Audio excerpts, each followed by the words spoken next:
tidak lagi melahirkan orang-orang seperti Al-Ghazali, seperti Taftazani. Kita tak boleh nak lahir seperti Ar-Razi, kerana tidak mempunyai ketulenan pendirian akliyah untuk berani mencabar pemikiran semasa. Jadi yang uniknya di dalam ilmu kalam ini ialah ia suatu ilmu yang menunjukkan tidak ada pertembungan di antara akal dan wahyu. Sebaliknya, akal menjadi alat dalam menegaskan kebenaran wahyu.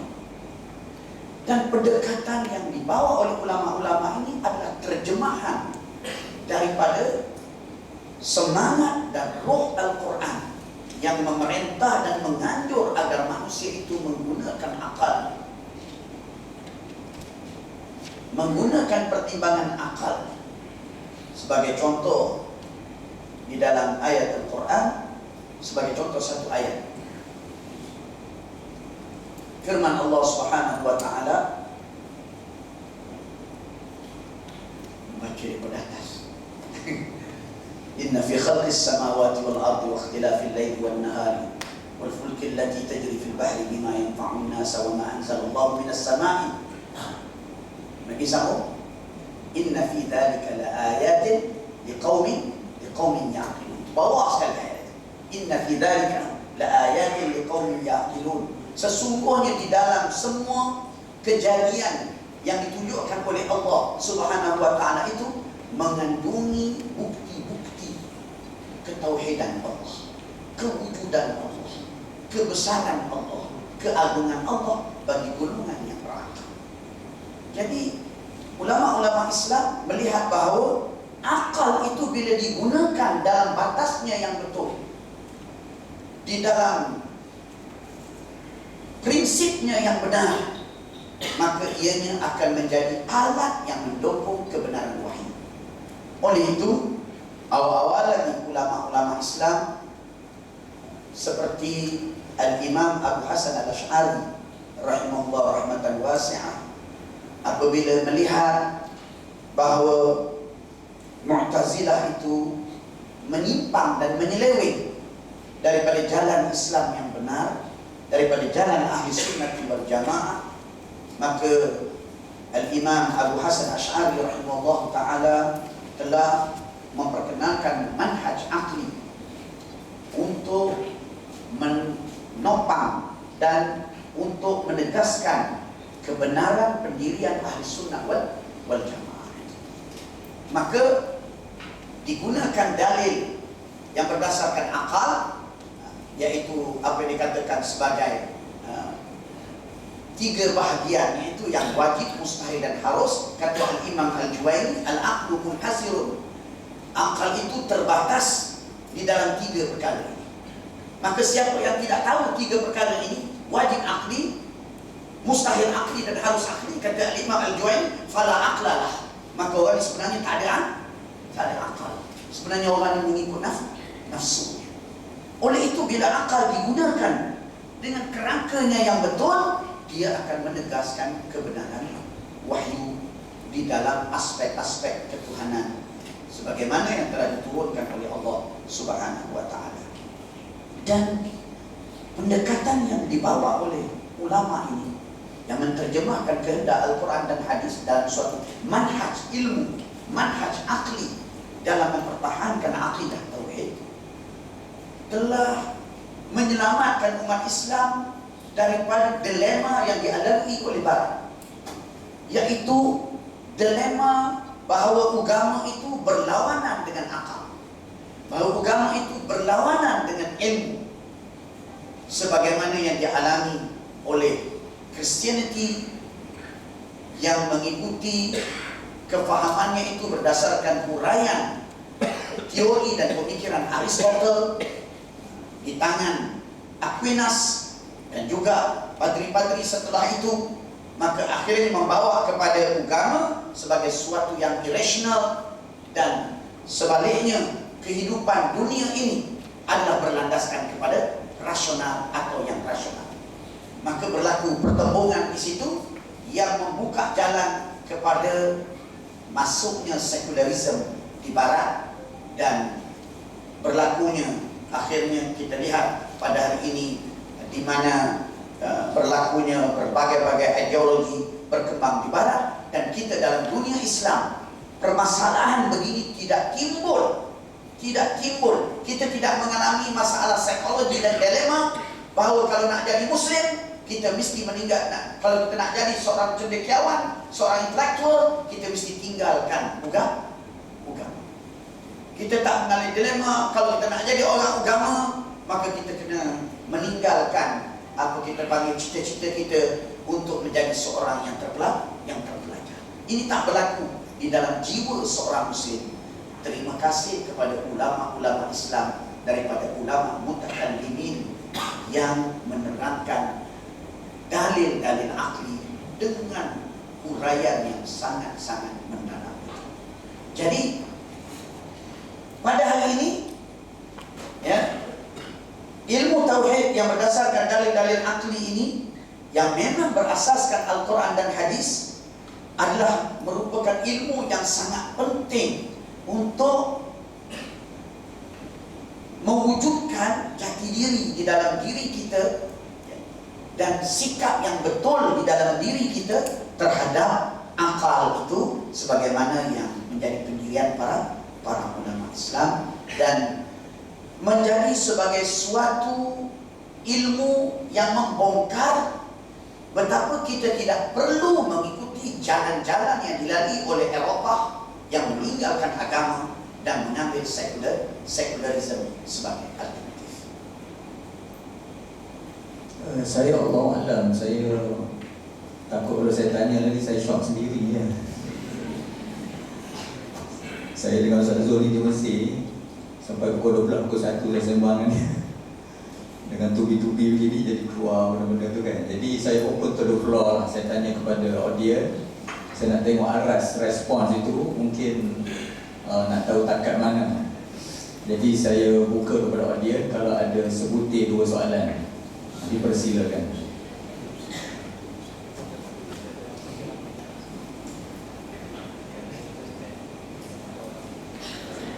Ya, sila. Kita mengejar masa. Betul, saya nak tanya soalan yang heavy mental lagi. Cuma kalau nak tanya soalan, tanya berkaitan dengan buku ini dan apa yang ada di dalamnya.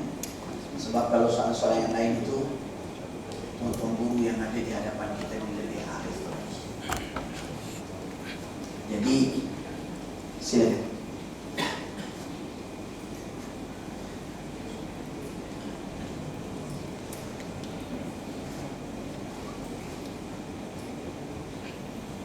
Alangkah baiknya kalau pelajar-pelajar di dalam jabatan ini benar-benar menguasai ilmu kalam dan menjadikan ia sebagai intellectual framework, sebagaimana sebelum dalam menganalisa kepalsuan pemikiran. Sangat besar jasanya kepada Islam dan umat Islam di sana.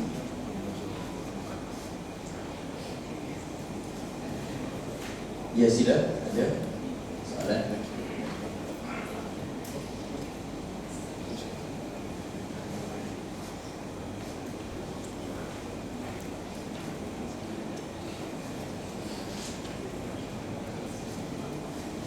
Muslimat ada? Mahasiswi?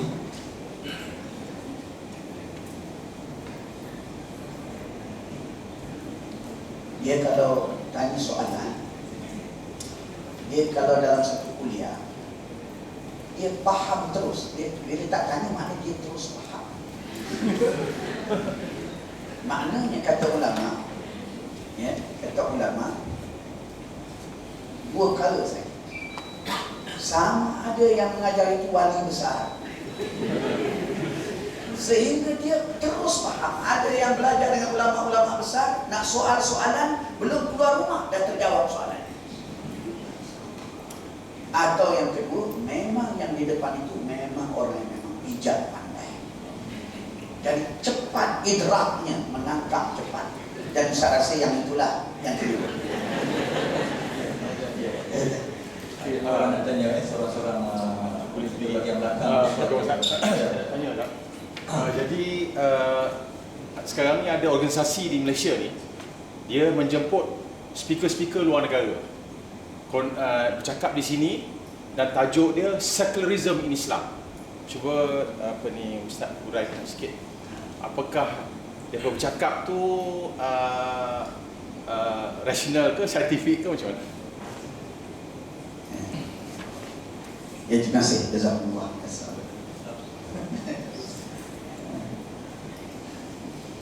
Sebenarnya mereka itu ingin membuka polemik,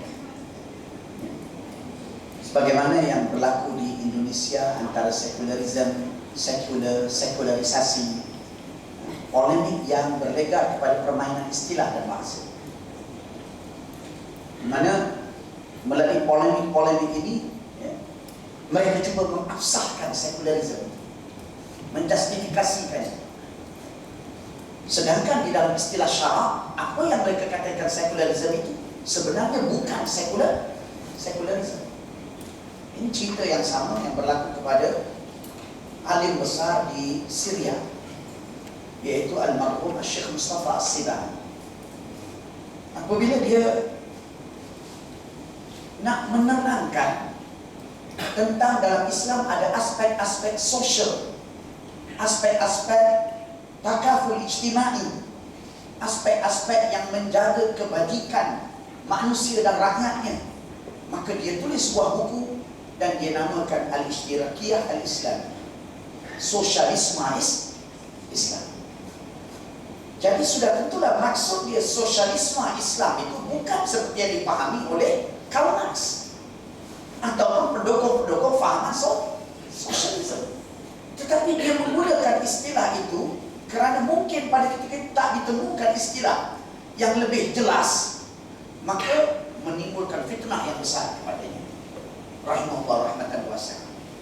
Jadi dalam hal ini, ianya sudah tentulah bukan bermakna sosialisme. Maka permainan bahasa di luar konteks begini adalah kebijaksanaan golongan yang dipanggil Ahlul Bid'ah. Dia akan gunakan pendekatan-pendekatan kita panggil mengelirukan konotasi sesuatulah lafaz dan kalimah itu luar dari konteks yang difahami oleh golongan yang mendukung sekularisme itu sendiri di Eropah. Jadi dalam hal ini tujuannya saya ingat itu semata-mata untuk membina suatu persediaan bagi rakyat dalam negara kita untuk boleh menerima secara psikologi ada sekularisme dalam Islam. Jadi kita perlu hati-hati. Terima kasih. Yang lain? Assalamualaikum warahmatullahi wabarakatuh. Okay, saya ada satu persoalan di sini. Okay, kalau kita tengok kebanyakan daripada pendukung dan juga pelajar-pelajar ataupun pejuang ilmu kalam ni, dia sekarang ni banyak bila dia melepaskan peluru ilmu kalam tu, dia melepaskan kepada sektor-sektor Islam sendiri, macam kepada contohnya Wahabi, Syiah dan sebagainya. Tapi amat kurang kepada ideologi moden macam sekular, liberal dan sebagainya. So macam mana pendapat Ustaz Zul Sina Alam ni? Sebab kalau tengok macam contohnya pelajar-pelajar pondok, pelajar-pelajar ilmu kalam yang mendukung ilmu kalam ni, dia lebih fokus kepada untuk menentang Wahabi, Syiah dan sebagainya, tapi amat kurang ideologi moden ni. So menurut pendapat Ustaz Zul, yang mana lebih patut diutamakan dan yang mana patut didahulukan?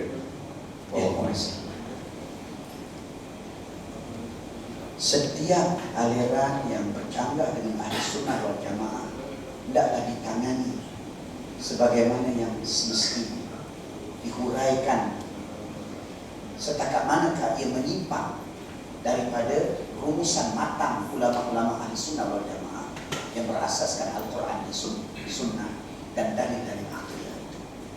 Maka bukan sahaja Wahabi, bukan sahaja Syiah, apa-apa sekalipun. Sebab itu kita tengok Al-Imam Asy-Syahrastani di dalam bukunya Al-Milal wal Nihal, dia terangkan begitu banyak firaq yang bercanggah dengan ahli sunnah wal jamaah. Cuma di zaman kita sepatutnya diberikan fokus yang besar kepada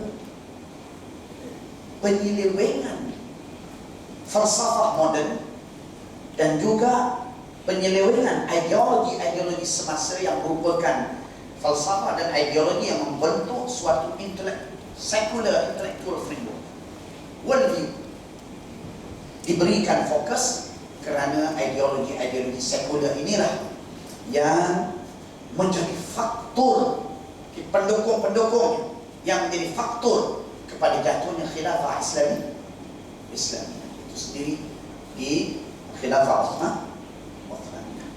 Jadi apabila begitu, tumpuan dan fokus kepada menguraikan tentang kebejatan sekularisme bukan secara politikal semata-mata, tetapi lebih penting menyediakan sandaran ilmu. Yang ini yang asbah ghair mawjud sekarang, macam tak ada. Jadi kalau kita masuk dalam masjid, kita akan belajar diterangkan tentang Jabariyah dan Qadariyah,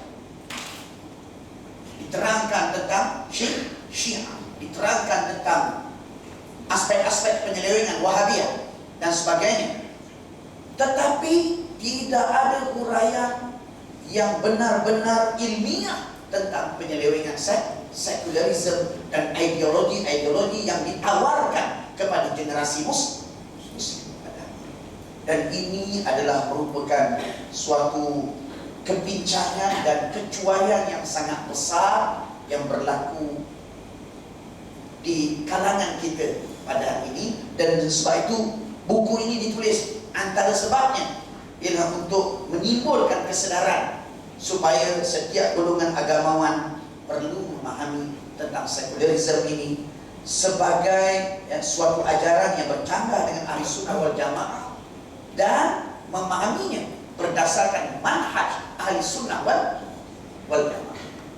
Bila kita nak tengok di mana sekularisme dan semua ideologi ini tak betul, kalau berdasarkan manhaj Ahli Sunnah wal Jamaah, ia merupakan, kita panggil, zuriat dan keturunan kepada falsafah-falsafah yang telah dibongkarkan penyelewengan oleh ulama-ulama Ahli Sunnah wal Jamaah di dalam kitab-kitab mereka. Antaranya falsafah sofastaiyah yang membawa fahaman relativism. Kalau kita tengok, semua falsafah moden ini adalah falsafah sofism yang menegaskan segala-galanya bersifat nisbi. Kebenaran adalah nisbi, agama adalah nisbi. Tidak ada kebenaran yang mutlak. Ini yang dibawa oleh fahaman pluralisme daripada aspek agama. Ini yang dibawa oleh fahaman komunisme. Inilah yang dibawa oleh fahaman existentialism. Semuanya membawa fahaman kerelatifan nisbi. Jadi kalau semua ideologi ini adalah keturunan kepada moyang yang bernama sofastaiyah, yang Al-Imam An-Nasafi menyebut dalam kitabnya awal-awal lagi pada matanya bahawa pendirian Ahli Sunnah wal Jamaah adalah berlawanan dengan golongan sofastaiyah. Mengapa kita cuai di zaman ini menerangkan kepada umat bahawa ideologi-ideologi ini kulliyan bercanggah dengan Ahli Sunnah wal Jamaah? Mengapa? Oleh sebab itu, tanggungjawab setiap orang-orang yang berilmu, yang mengakui sebagai pendukung Ahli Sunnah wal Jamaah, mestilah ia berusaha untuk memahami pendirian Ahli Sunnah wal Jamaah terhadap ideologi-ideologi sekular secara makro dan mikro, secara yang mendalam betul-betul, dan menguraikannya di bilik-bilik kuliah, di musalla, di masjid, di surau-surau, di pondok-pondok, sehingga akhirnya umat dibekalkan dengan ilmu yang menyebabkan mereka itu menjadi apa yang dipanggil qadatul la yuhda'un atau la tuhda'un, pemimpin-pemimpin yang tidak boleh ditipu dan diperdaya, karena mereka mempunyai ilmu dan kefahaman yang jelas tentang penyelewengan ideologi tersebut. Jadi fokus terhadap penyelewengan sekularisme itu adalah merupakan suatu hal yang badihi di zaman kita, yang daruri, bukan yang musanna, yang dibuat-buat, bukannya kita buat-buat, kerana mangsanya terlalu dahsyat, terlalu dahsyat. Wallahu a'lam. Lanjutan itu Ustaz. Jadi kemungkinan saya nak sebut bukan kealpaan juga, tapi macam terlepas pandang begitu, mengapa fokusnya lebih kepada aliran pemikiran klasik, aliran akidah yang klasik. Mungkin kerana orientasi kitab-kitab karya ilmu kalam ini menjurus kepada ancaman pemikiran pada zaman mereka yang lebih menyerang aspek metafizik ketuhanan. Adapun pada zaman ini, penyelewengan itu sudah beralih kepada bidang falsafah sosial dan juga sistem nilai. Maka peralihan falsafah itu di barat daripada metafizik, mereka meninggalkan metafizik dan bertumpu kepada falsafah sosial dan sistem nilai tadi, menjadikan kelompangan dari aspek Islam pula, karya-karya yang boleh menangani itu. Jadi saya nak tanya kepada Ustaz, bagaimana boleh berlaku perkalihan itu daripada penumpuan kepada metafizik kepada falsafah sosial yang berlaku di barat? Soalan ni kalau orang tak faham tak boleh, yang faham tak suka dia akan jawab. Jazakumullah. Ia berhubung langsung dengan sejarah perkembangan barat itu sendiri, kerana seperti yang kita semua maklum bahawa barat melalui apa yang dipanggil sebagai zaman Dark Ages, zaman kegelapan, di mana di dalam zaman kegelapan ini, di mana dunia barat dikuasai oleh institusi gereja yang melakukan berbagai-bagai penyelewengan dan penindasan kepada manusia barat, seperti yang dibongkar sendiri oleh ahli-ahli sejarah mereka. Dan antara yang paling besar adalah yang dipanggil sebagai Inquisition, iaitu membunuh golongan cendekiawan yang cuba menyimpang daripada pegangan falsafi padri-padri gereja di dalam menguraikan Kristianiti. Jadi kalau kita tengok Kristianiti itu, dia diserap dengan apa yang panggil falsafah Yunani tua, falsafah Mesir tua, yang membawa kepada fahaman Trinity. Kemudian Neoplatonisme, fahaman Mesir tua, fahaman Mesir tua, sehingga membawa kepada Trinity. Dan kemudian Neoplatonisme, kemudiannya fahaman yang berdasarkan Aristotelianism, kemudiannya sampai kepada fahaman yang berikutnya hatta di zaman kita, evolutionism. Dia sentiasa menyerap berbagai-bagai ideologi dan fahaman untuk survivalnya. Jadi apabila golongan Kristian cuba membawa teori yang bercanggah dengan fahaman-fahaman padri itu, dia dianggap sebagai ahlul bid'ah, dan mereka itu dibunuh di seluruh Eropah, dan kemudiannya dibunuh dengan jumlah yang sangat besar, ratusan ribu dibakar, ya. Dan dengan penyelewengan daripada tokoh-tokoh padri dari sudut penyelewengan seksualnya, kemewahannya yang melampau, menindas dan memeras tenaga orang-orang Kristian dalam menguruskan ladang-ladang yang dikuasai oleh gereja, campur tangannya dalam mengganggu dan mengawal pemerintahan raja-raja, sehingga politik atau pemerintahan itu menjadi lemah dan negara menjadi terpecah kepada koloni-koloni yang banyak. Ini semua menyebabkan akhirnya berlaku suatu isu untuk meninggalkan institusi gereja ini, dan kemudiannya dicampur lagi dengan falsafah-falsafah yang ada, gagal untuk menyingkap rahsia-rahsia ketuhanan yang dipanggil sebagai falsafah metafizik itu tadi, gagal menyingkap rahsia-rahsia ketuhanan, sama ada daripada Aristotle sehingga kepada Descartes, sehingga kepada di zaman kita ini. Akhir mereka menolak, membuat kesimpulan bahawa tidak ada wujudnya itu Tuhan, kerana mereka gagal menyingkap dengan akal, kerana akal lemah daripada aspek itu. akhir mereka membuat kesimpulan dengan kegagalan mereka bahawa Tuhan itu tidak wujud. Maka lahirlah falsafah-falsafah yang bersifat mulhid, yang bersifat etis di zaman kita ini. Dan dengan peralihan daripada penguasaan gereja dalam memandu kehidupan manusia, dan dengan peralihan daripada falsafah ataupun penolakan pengkajian yang berkaitan metafizik kerana kegagalan daripada aspek itu, maka berlaku perpindahan, secara kasarnya berlaku perpindahan daripada kajian yang bersifat metafizik kepada kajian yang bersifat sosial dan politik. Jadi lahir tokoh-tokoh ini pada zaman yang dipanggil Enlightenment, zaman pencahayaan. Di zaman Enlightenment ini maka lahirlah tokoh-tokoh yang seperti Thomas Hobbes dan sebagainya yang menulis teori-teori di bidang politik. Lahir tokoh-tokoh yang menulis teori-teori di bidang kemasyarakatan, ya, di bidang psikologi, mengemukakan idea-idea mereka untuk mencari alternatif sebagaimana ditemui di dalam ilmu sains. Mereka mahu menemui dengan penemuan yang sama dalam bidang kemasyarakatan suatu alternatif kepada agama yang didapati secara rasional dan saintifik. Yang jelasnya usaha mereka itu gagal dan tidak berjaya kerana semua ideologi itu adalah idea-idea yang tidak dapat ditemui kayu ukur yang boleh membeza antara yang benar dan salah, sebagaimana kayu ukur yang ditemui di dalam ilmu-ilmu sains. Jadi kalau di dalam ilmu sains ada observation, ada kita calculationnya berdasarkan matematik dan sebagainya.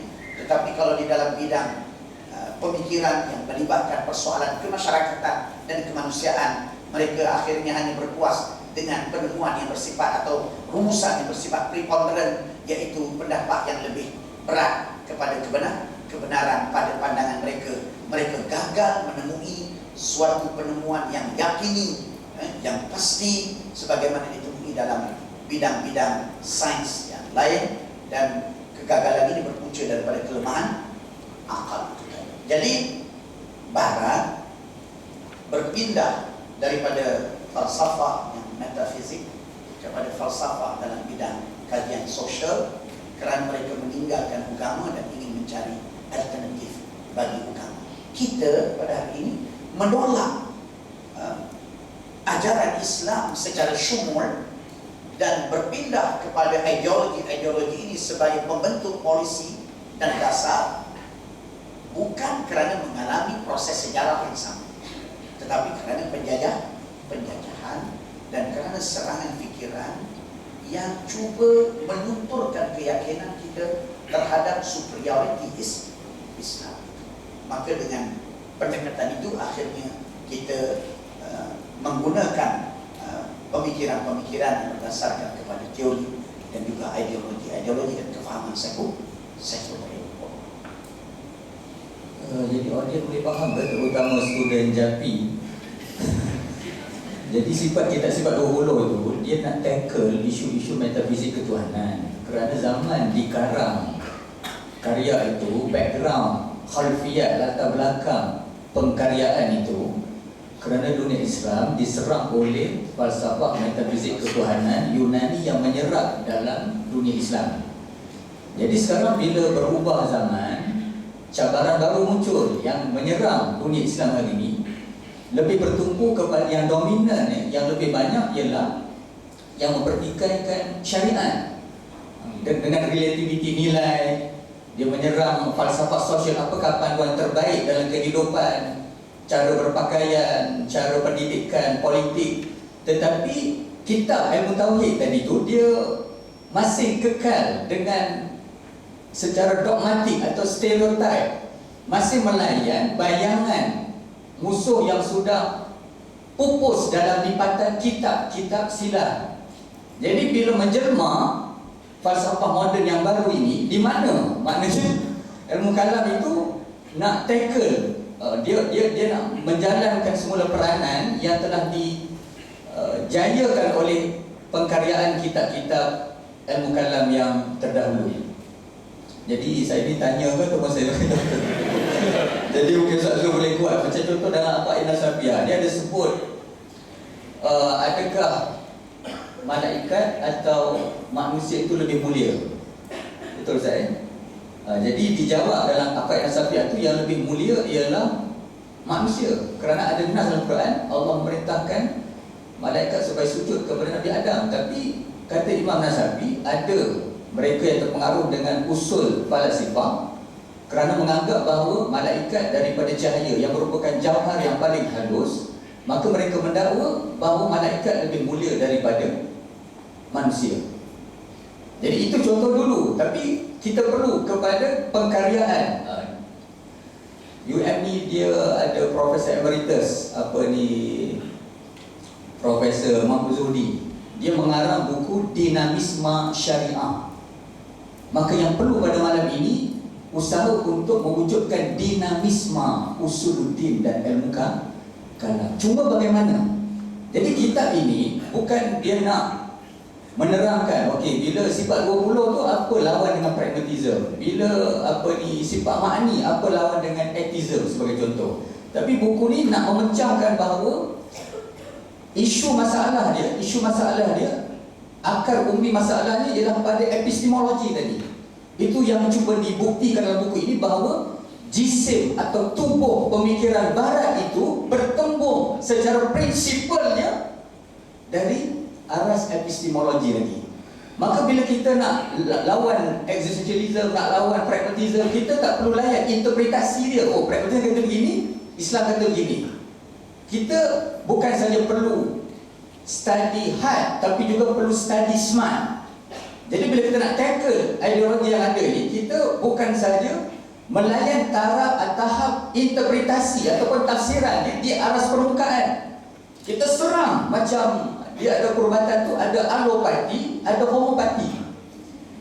Alopati orang suka sebab dia cepat sembuh, tapi dia tak cabut umbi penyakit tu secara mengakar, dari akarnya. Tapi kalau homopati mungkin ambil masa, tetapi dia menyelesaikan masalah tu. Jadi mungkin buku ini ada mirip tu Ustaz. Saya bukan pengarang dia, jadi saya perlu kepada penegasan pengarang ni, betulkah yang saya maksudkan itu? Ya, Fadil Tak Asmin ni boleh jadi dia lebih faham daripada saya. Sebab saya katakan begitu kerana pembacaannya lebih luas dan kajiannya lebih mendalam, dan dia berada di tempatnya yang buku ini bahasanya difahami. Saya seperti disebut oleh Al-Fadhil tadi, bahawa perkara yang ingin dipertegaskan ialah bahawa kita jangan, dalam kita nak menyerang pemikiran barat, kita bersifat apa yang dipanggil tu, istilah dipanggil slapstick, bukan slapstick, apa itu? Bukan. Dia nak kita kulit depan aja. No, there is another word. Aku dah tak ingat. Saya selalu kata pada murid daurah, semua paket yang saya duduk dengan Mr. Rai Hall dulu tu, kita panggil apa? Gone into the thin air. Tak tahu kat mana pergi. Nak tangkap. Tak ingat dia punya masa. Apa dia? Simplistik. Bukan. Allahu Akbar. Tak apalah. Jadi mana? Sebagai contoh kita kata, mohon maaf ya, pendekatan yang diambil oleh golongan yang cuba untuk kita panggil membina sosiologi Islam dengan memukakan pandangan-pandangan Islam dari sudut doktrin, tetapi dari sudut epistemologinya masih menjadikan akal sebagai miqyas dan kayu ukur, bukan berdasarkan kepada Al-Quran dan Sunnah yang membawa kepada aspek-aspek yang menyentuh persoalan kemanusiaan. Maka seperti kata para ulama Islam, ma hasan syar'u apa yang dikatakan baik oleh syarak fahuwa hasan, maka dia baik. Wa ma qabbahu syar'u, apa yang dipandang buruk oleh syarak fahuwa qabih, maka ia buruk. Jadi ini sebenarnya, dan dia adalah merupakan pendirian daripada aspek epistemologi. Jadi kita dalam kita menentang pemikiran barat itu mesti from the start epistemologi, kemudian metodologi, barulah doktrin. Jangan kita ambil doktrinnya di atas, tapi metodologinya dan epistemologinya menggunakan pendekatan yang berdasarkan kepada falsafah dan pemikiran barat. Maka kalau kita buat begitu, kita jadi shock sendiri. Boleh kita rasa, okey, kita dah berjaya jawab. Tapi di dalam masyarakat barat, nilai kajian itu tidak berjaya menggoncang keyakinan mereka terhadap rumusan yang mereka buat, kerana kita juga meminjam epistemologi mereka dan metodologi mereka, dan rumusan yang kita buat bukan tulen datangnya daripada epistemologi dan metodologi Islam itu. Maka dia jadi itu yang saya kata slap, bukan copy and paste. Dia panggil apa tu? Saya nak sebut, maknanya kita bawa ayat Quran, kita bawa ayat hadis dan sebagainya begini. Tetapi ianya adalah kesimpulan yang kita panggil tidak melalui proses epistemologi dan metodologi yang bersifat Islami itu tadi. Jadi dalam hal ini, ya, dengan epistemologi yang jelas itu atau nazariyatul ma'rifah itu tadi, maka akan dibangunkan apa yang dipanggil sebagai kerangka ataupun intellectual framework yang berasaskan Islam, yang kita akan temui ianya dalam bentuknya yang lengkap dan amat dahsyat bahasannya di dalam ilmu kalam. Saya tak tahu nak apa lagi. Tanya kepada audiens semua, ada soalan tak? Ya. Ini pensyarah kami bidang pemikiran moden barat, Tuan Ali. Ada masalah.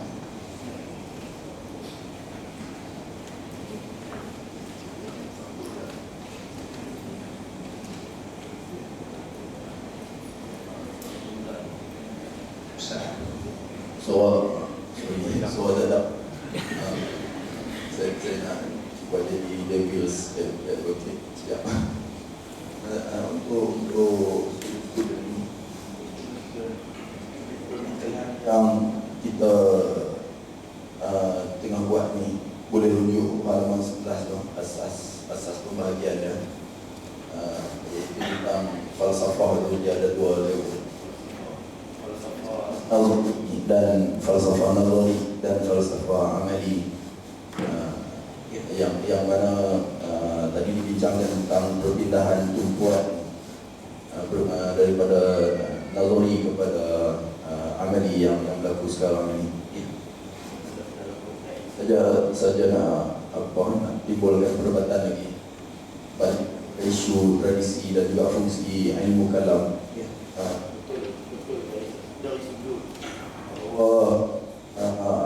Asasnya tadi memang perlu pada metafizik dan epistemologi itu yang berada pada level nazari, tapi concern masyarakat sekarang,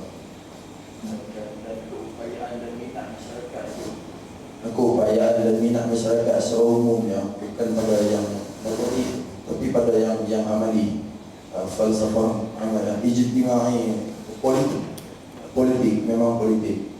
Dan kalau kita nak balik kepada tradisi kalam, mungkin cabarannya di situ, sebab asas ataupun domain utama ilmu kalam tu bukan pada falsafah nazari itu, falsafah ijtimai ataupun amali itu, tetapi dalam asas epistemologi dan juga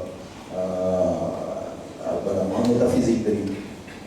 Tapi kalau kita nak tengok contoh apa Ibn Nasafi itu, sebenarnya memang ada perbincangan imamah, perbincangan politik lah di situ, yang sajalah nak cari pasal agama Ustaz ni.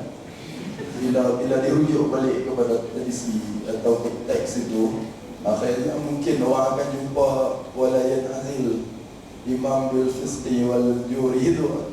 Oh, lala ni pro UMNO. dak pun kalau pai pun yang dia uji pula. Jadi apa saya sajalah nak timbulkan soal tumpuan masyarakat. Tapi dalam kita nak cari betul yang dibincangkan tadi, iaitu balik kepada asas epistemologinya. Tetapi dalam membincangkan doktrin itu juga perlukan mungkin gubahan baru mungkin, atau bagaimana pendapat Ustaz ini? Jazakallah. Saya faham tu, ya. Itu yang kata bidang pemikiran ini memerlukan renungan yang tajam dan menghalusi, ya. Dan apa yang dibuka oleh Fadil Doktor tadi, ya. Keperluan semasa inginkan jawapan yang pantas. Ia lebih kepada aspek fatwa, dan ia lebih kepada bidang kita panggil yang melibatkan kepada syariah. Adapun dalam bidang usuluddin atau ilmu kalam ini, ia menyediakan satu tapak yang kukuh dalam berdepan dengan ideologi semasa, sehingga memungkinkan generasi itu dapat membezakan ma huwal Islam wa ma siwal Islam. Dia boleh beza, dan dia mampu membezanya dengan yakin, dan dia boleh memperbahaskan keyakinan itu, bukan semata-mata mampu memperbezakan di atas asas populisme atau intimaknya kepada